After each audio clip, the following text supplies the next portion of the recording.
Assalamualaikum warahmatullahi wabarakatuh.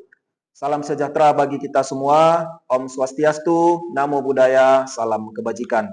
Perkenalkan, saya Beni Sukri, dosen pada program studi ilmu hukum Fakultas Hukum Universitas Persada Bunda Indonesia.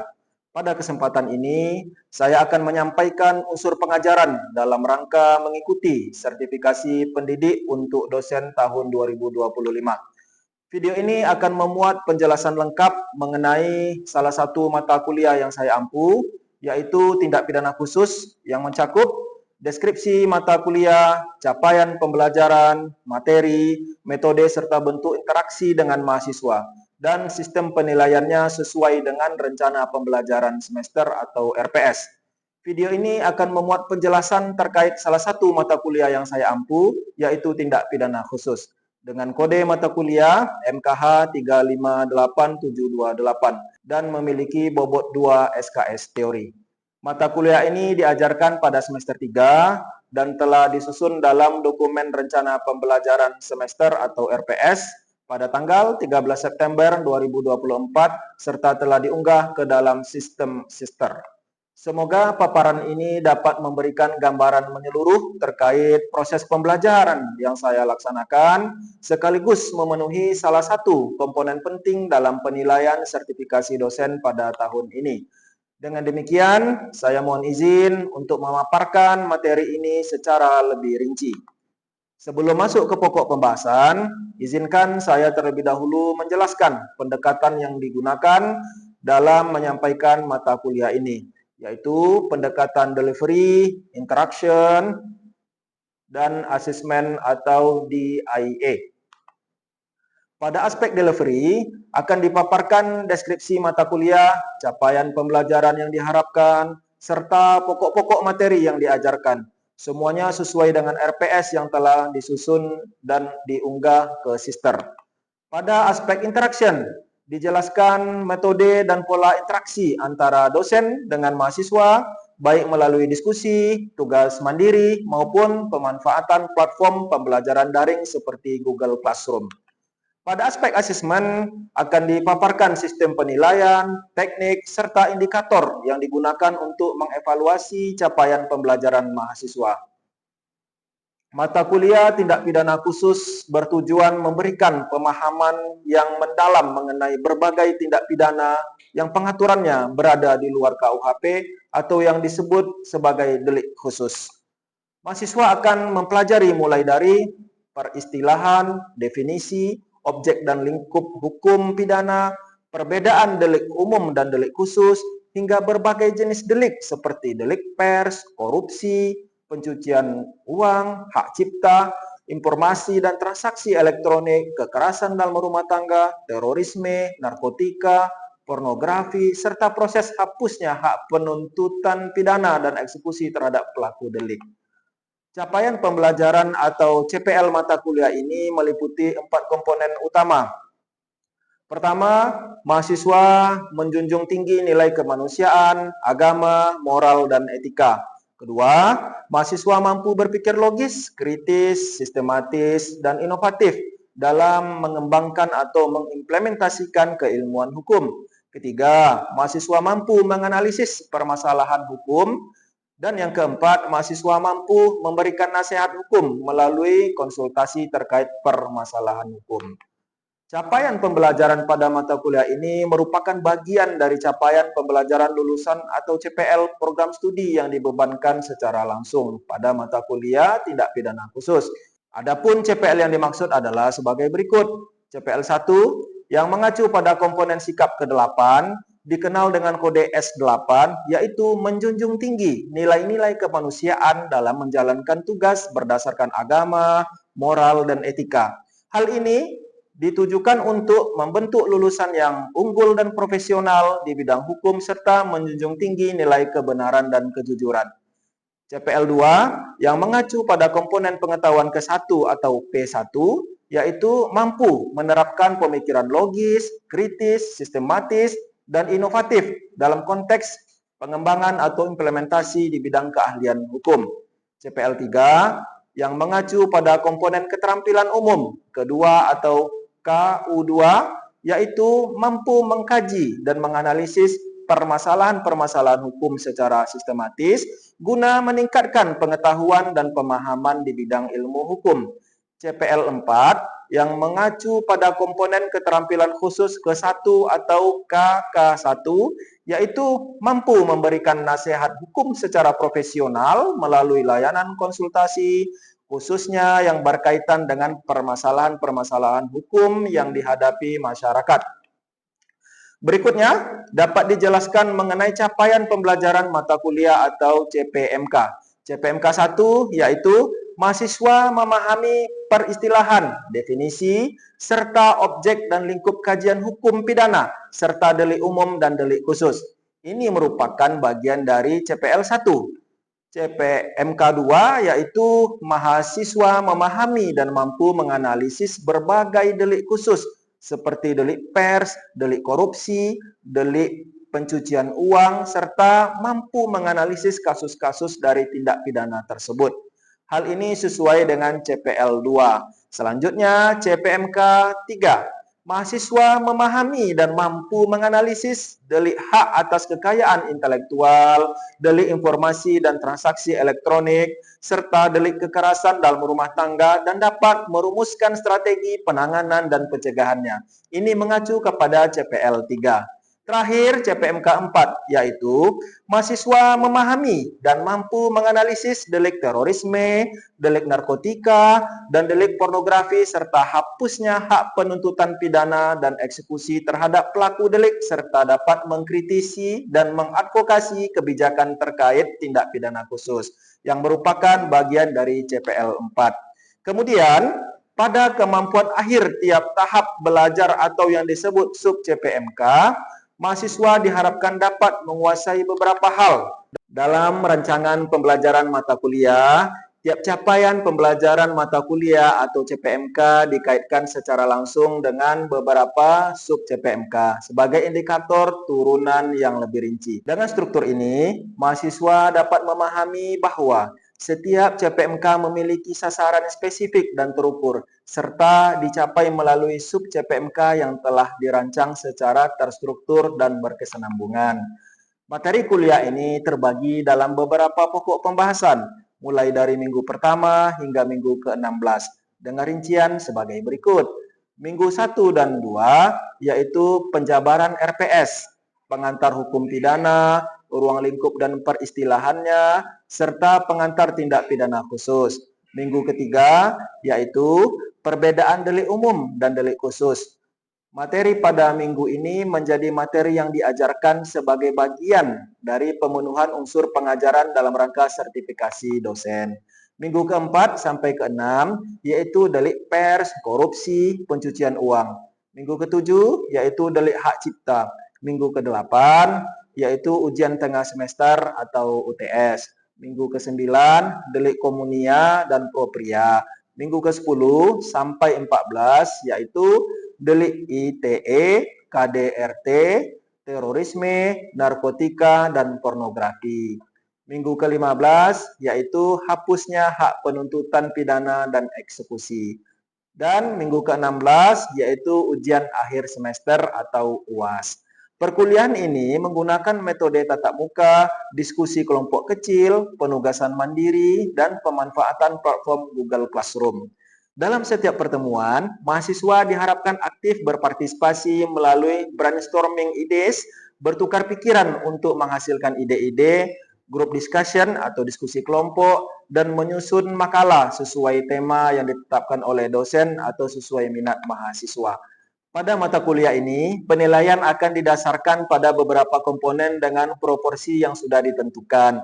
Ujian akhir semester atau UAS memiliki bobot sebesar 35%, kemudian ujian tengah semester atau UTS sebesar 25%. Kehadiran mahasiswa juga menjadi salah satu aspek penting yang dihitung sebesar 10%.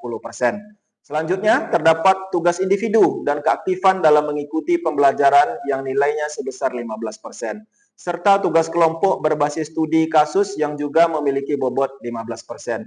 Dengan demikian, diharapkan mahasiswa dapat aktif mengikuti seluruh proses pembelajaran agar semua aspek penilaian ini dapat terpenuhi secara optimal. Dalam pembelajaran ini digunakan beberapa pustaka utama sebagai rujukan pokok. Di antaranya adalah buku Tindak Pidana Khusus karya Beni Sukri dan Irfan Ardiansa yang memberikan gambaran komprehensif tentang berbagai bentuk tindak pidana di luar KUHP. Di samping itu, digunakan pula berbagai karya yang membahas tentang azas-azas hukum pidana, dekriminalisasi, hingga kriminalisasi sebagai dasar teoritis dalam analisis kasus. Untuk memperdalam pemahaman terhadap kasus-kasus nyata, digunakan beragam undang-undang yang relevan, di antaranya undang-undang tentang pers, tindak pidana korupsi, tindak pidana pencucian uang, hak cipta, informasi dan transaksi elektronik, terorisme, narkotika, serta pornografi. Selanjutnya, untuk memperkuat pemahaman dan analisis studi kasus, digunakan pustaka pendukung seperti buku yang membahas problematika hukum pencucian uang. Tidak hanya itu, berbagai putusan Mahkamah Agung dan Pengadilan Negeri juga dikaji secara langsung sebagai bagian dari pembahasan kasus-kasus nyata dalam ranah tindak pidana khusus. Berikut adalah video pembelajaran yang dilakukan secara luring atau tatap muka di dalam kelas pada pertemuan ketiga dengan materi delik umum dan delik khusus. Assalamualaikum. Sudah lama menunggu? On time ya, masih pas waktunya. Baik, Assalamualaikum warahmatullahi wabarakatuh. Selamat pagi dan salam sejahtera untuk kita semua. Bagaimana kabar mahasiswa sekalian pada hari ini? Sehat? Dalam keadaan sehat ya? Baik, sebelum kita memulai perkuliahan kita pada pagi hari ini, kita terlebih dahulu memanjatkan doa, sama-sama berdoa menurut agama dan kepercayaan kita masing-masing. Berdoa dipersilakan. Selesai. Baik, pada hari ini pertemuan kita lanjutkan dengan mata kuliah kita yaitu tindak pidana khusus. Pada hari ini kita di pertemuan ketiga. Sebelumnya kita sudah berbicara mengenai materi-materi terkait dengan sejarah hukum pidana, dan tentu pada hari ini kita lanjutkan mengenai delik khusus dan juga delik umum yang ada di dalam KUHP. Nah, tapi sebelum itu, Bapak ingin memastikan kepada kalian semua, apakah masih ada yang ingin dipertanyakan terkait dengan materi-materi kita sebelum hari ini, materi dua pertemuan sebelumnya, misalnya pertemuan pertama, pertemuan kedua. Jika ada, boleh kita diskusikan, boleh kita perjelas. Terkait dengan tugas-tugas juga boleh dipertanyakan kalau memang ada yang belum bisa memahami secara jelas. Baik itu tugas yang telah Bapak sampaikan secara individu maupun tugas kelompok. Baik, untuk hari ini materi kita yaitu mengenai delik umum dan delik khusus. Sebelum sampai kepada materi delik umum dan delik khusus ini, harusnya kita mengetahui terlebih dahulu posisi ataupun latar belakang dari delik umum dan delik khusus ini. Namun demikian, karena pada pertemuan minggu sebelumnya, pertemuan kita pada hari Senin sebelumnya, kita membahas mengenai sejarah hukum pidana, maka Bapak review sedikit untuk materi sejarah hukum pidana. Sejarah hukum pidana pada masa kerajaan kemarin kita sudah bahas pada pertemuan sebelumnya, dan juga sejarah hukum pidana pada masa penjajahan, yang dimulai daripada penjajahan di zaman kolonial Belanda, dilanjutkan juga zaman penjajahan Jepang. Pertama, yaitu Undang-Undang Nomor 1 tahun 1946 tentang peraturan hukum pidana. Dalam undang-undang ini diatur beberapa hal terkait dengan usaha pembaruan hukum pidana, antara lain mengubah kata-kata, ini Nederland Indi dalam pembaruan hukum pidana menjadi Indonesia. Dalam bahasa Belanda, hukum pidana itu disebut dengan istilah strafrecht. Jadi straf itu adalah pidana, recht itu adalah hukum. Sementara dalam istilah Inggris, hukum pidana disebut dengan istilah criminal law. Criminal law. Criminal law. Menurut Beccaria, hukum pidana harus diatur dalam suatu kodifikasi yang disusun secara rasional dan sistematis agar semua orang mengetahui secara jelas dan pasti tentang perbuatan-perbuatan yang dilarang dan diancam dengan pidana. Nah, salah satu bedanya hukum pidana kita yang telah ada ini dengan sistem hukum kita terdahulu. Pada perkuliahan sebelumnya kita sudah membahas hukum ataupun sejarah hukum di Indonesia, baik itu masalah pada saat ke zaman kerajaan maupun hukum adat yang telah ada di negara kita. Nah, salah satu perbedaan yang signifikan adalah kalau hukum adat kita salah satu kelemahannya adalah tidak tertulis. Sementara hukum pidana itu sudah pasti tertulis. Baik, kita lanjut pembagian hukum pidana. Pembagian hukum pidana itu ada dua. Pertama, hukum pidana objektif atau hukum pidana positif atau ius punale. Yang kedua, ada hukum pidana subjektif atau ius punendi. Mungkin di semester 1 pada saat pembelajaran pengantar ilmu hukum, kalian sudah belajar apa itu ius punale dan juga ius punendi. Baik, kita fokus lagi pembagian hukum pidana dalam sistem hukum positif kita.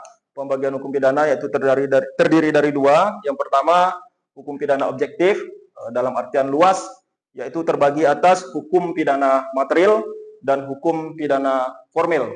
Dalam artian sempit, cukup hanya menitik beratkan kepada hukum pidana materialnya saja. Apabila seseorang melakukan tindak pidana, maka merupakan suatu kewenangan penuh, kewenangan mutlak oleh negara, dalam hal ini pemerintah, untuk menjatuhkan hukuman. Jadi tidak benar ketika seseorang misalnya tertangkap tangan di suatu malam misalnya di pemukiman ataupun di perumahan, seorang maling tertangkap oleh warga yang sedang melaksanakan ronda, walaupun sudah nampak ada barang yang dicuri, entah itu handphone, laptop dan sebagainya, namun tidak benar ketika masyarakat atau warga ketika itu melakukan yang namanya hukum sepihak atau hukum massal atau melakukan hukum apa istilahnya tuh kalau main keroyok sendiri, main hakim sendiri. Itu yang Bapak maksud.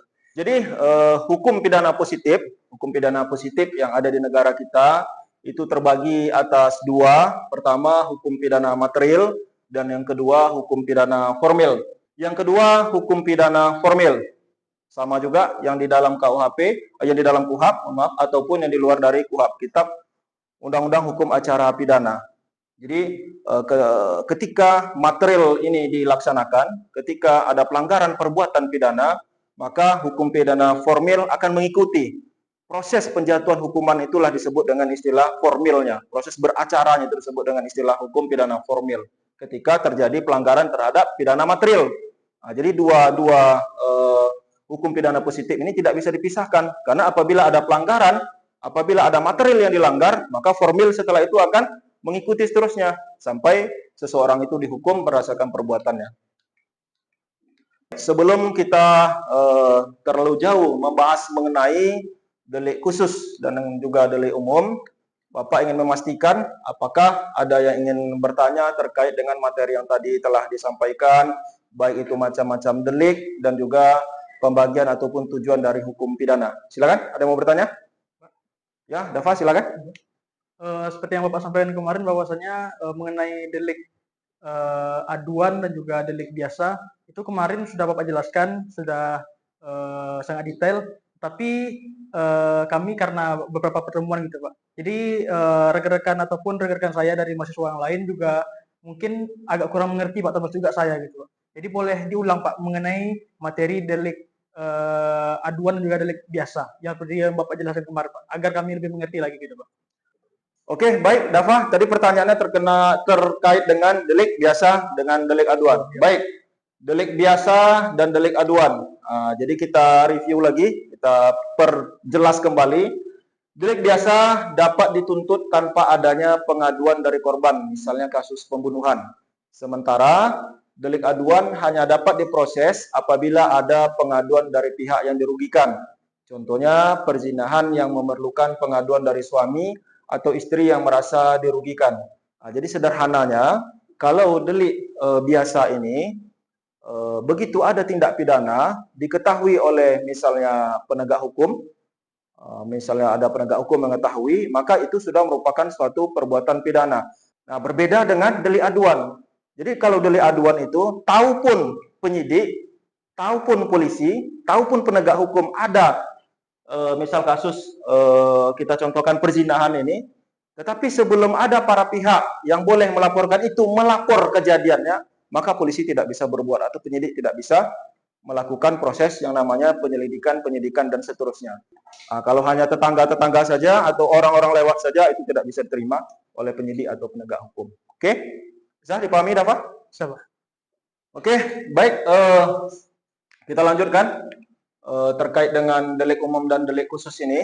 Nah, pengertian bahwa delik umum itu adalah tindak pidana yang pada umumnya diatur dalam Kitab Undang-Undang Hukum Pidana atau KUHP dan berlaku secara luas. Sedangkan delik khusus merupakan tindak pidana yang pengaturannya terdapat dalam undang-undang khusus di luar dari KUHP. Jadi secara sederhana, kalau ada pertanyaan yang mengatakan ataupun bertanya kepada kalian, siapapun lah misalnya, dan lazimnya, Bapak ingatkan lazimnya pada saat nanti ujian oral komprehensif, para dosen juga akan bertanya terkait dengan apa itu hukum pidana, apa itu hukum pidana umum atau delik umum, dan apa itu hukum pidana khusus atau delik khusus. Semester 3 kalian belajar tindak pidana khusus. Nah, inilah dia yang perlu kalian ingat bahwa sederhana saja sebenarnya memahami bahwa delik umum itu segala sesuatu perbuatannya yang diatur dalam KUHP. Segala perbuatan yang regulasinya termaktub di dalam KUHP itu merupakan bagian dari delik umum atau hukum pidana umum. Sementara perbuatan-perbuatan yang regulasinya, aturannya diatur di luar daripada KUHP, diatur di dalam undang-undang tersendiri, maka itu disebut dengan delik khusus. Jadi sederhana saja memahaminya. Misalnya delik khusus ini atau tindak pidana khusus ini, tindak pidana korupsi, diatur di dalam undang-undang tersendiri, tindak pidana narkoba, narkotika, tindak pidana pencucian uang, money laundry, tindak pidana di bidang informasi transaksi elektronik atau ITE, dan berbagai jenis tindak pidana khusus lainnya. Ada beberapa jenis tindak pidana khusus lainnya. Nanti kita sampai kepada jenis-jenis tindak pidana khusus itu sendiri. Nah, kita review sedikit. Bapak ingin memastikan juga terkait dengan pemahaman kalian terkait dengan materi yang telah kita bahas ataupun yang telah kita diskusikan. Ada pertanyaan di papan tulis, silakan mahasiswa-mahasiswa sekalian baca dan pahami terkait pertanyaan di atas. Silakan satu orang atau bahkan semua ingin menyatakan pendapat, berstatement, silakan secara bergantian. Apabila terjadi kematian dalam kecelakaan lalu lintas yang disebabkan oleh kelalaian seseorang pengendara. Nah, apakah terhadap si pelaku tersebut, si pelanggar tersebut, dikenakan pasal 359 KUHP menjadi dasar hukum untuk menjatuhkan pidananya? Nah, pernyataan ini apakah benar atau salah? Sebelum kalian memberikan statement terkait dengan pernyataan di atas, Bapak ingin satu orang membacakan pasal 63 ayat 2. Silakan Dafa, bacakan redaksi pasalnya. 63 ayat 2. Pasal 63 ayat 2 KUHP Ya. itu isinya yang berbunyi, jika perbuatan itu masuk pada lebih dari satu ketentuan pidana yang berbeda-beda, maka hanya satu di antara ketentuan itu yang ditetapkan atau yang diterapkan. Jika terdapat perbedaan, maka dikenakan ketentuan yang paling khusus. Oke, baik. Jadi nampak ya dalam materi sebelumnya juga sudah dijelaskan terkait dengan azas-azas yang ada di dalam KUHP. Apabila ada dua aturan yang mengatur tentang perbuatan yang sama, misalnya mengenai kematian, tapi ternyata diatur di dalam KUHP dan diatur lagi di dalam undang-undang khusus terkait dengan kematian disebabkan oleh lalu lintas, maka apabila dua hukum atau dua regulasi tersebut berbenturan, azas yang kita gunakan adalah lex specialis, derogat, lex generalis. Jadi terkait dengan peraturan yang khusus mengenyampingkan peraturan yang umum tersebut, maka jawaban dari statement ini adalah, silakan Adrian.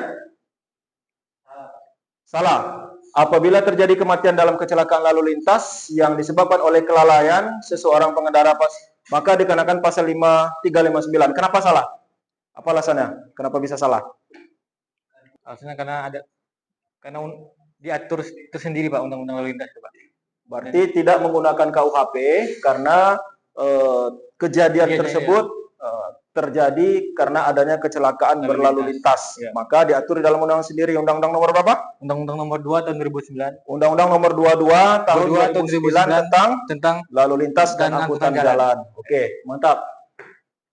Contoh lainnya, kalau tadi kan dalam kecelakaan berlalu lintas misalnya, padahal jelas ada korban atau adanya tindak pidana kematian di situ, pembunuhan atau korban yang mati diakibatkan oleh, yang meninggal diakibatkan oleh kecelakaan lalu lintas tersebut, karena ada undang-undang khusus, undang-undang lalu lintas, undang-undang nomor 22 tahun 2009 lebih spesialis, maka yang digunakan adalah undang-undang lalu lintas.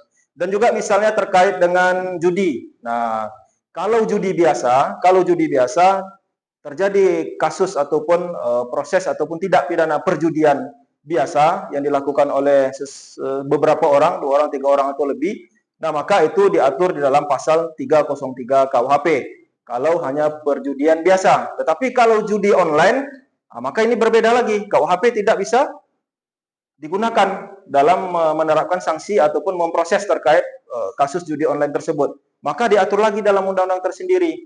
Selanjutnya, perluasan dasar penghapusan hukuman tidak mampu bertanggung jawab hampir sama. Setelah itu, hukum pidana khusus. Nah, hukum pidana khusus berlaku untuk hal atau orang tertentu. Nah, jadi kita sudah singgung juga orang tertentu atau dalam hal tertentu, misalnya untuk tindak pidana korupsi, tindak pidana di bidang ekonomi, tindak pidana di bidang lingkungan hidup, tindak pidana imigrasi, hak kekayaan intelektual atau haki, tindak pidana di bidang perairan atau illegal fishing, narkotika, pasar modal, perbankan, kepabeanan, dan kehutanan atau illegal logging. Oke, baik mahasiswa sekalian, Bapak pikir cukup penjelasan ataupun materi kita pada hari ini. Namun demikian, untuk menyempurnakan materi kita, memastikan kalian paham terkait dengan apa yang Bapak sampaikan, sebelum Bapak tutup, Bapak ingin menyampaikan tugas yang harus kalian persiapkan, sehingga tugas ini nanti akan kita diskusikan pada pertemuan kita selanjutnya. Tugasnya, kalian masing-masing mahasiswa mencari satu contoh kasus terkait dengan delik khusus. Bisa itu kasusnya saudara ambil dari berita ataupun putusan yang memuat tentang tindak pidana khusus. Entah itu kasus korupsi yang saudara utarakan, entah itu kasus mengenai money laundry, tindak pidana pencucian uang, illegal logging, dan seterusnya. Nah, kasus ini ataupun tugas ini nanti diserahkan atau dikumpulkan melalui Google Classroom dan akan kita bahas pada pertemuan selanjutnya. Bisa dipahami? Saya? Cukup? Tidak ada yang mau ditanyakan lagi? Paham ya? Baik, terima kasih mahasiswa-mahasiswi sekalian. Bapak harap apa yang telah Bapak sampaikan bisa dipahami, disimak secara baik. Dan pun kalau memang ada yang kurang jelas, boleh kita diskusikan, boleh kalian tanyakan, boleh melalui WA grup kita, ataupun boleh melalui Google Classroom. Boleh terkait dengan materi hari ini. Jika ada yang kurang jelas, silakan nanti sampaikan melalui WA grup kita, ataupun melalui GCR atau Google Classroom. Oke, sebelum Bapak tutup, karena kita awali dengan doa, kita tutup kembali dengan doa. Sebelum kita akhiri, berdoa menurut agama dan kepercayaan kita masing-masing. Berdoa, mulai.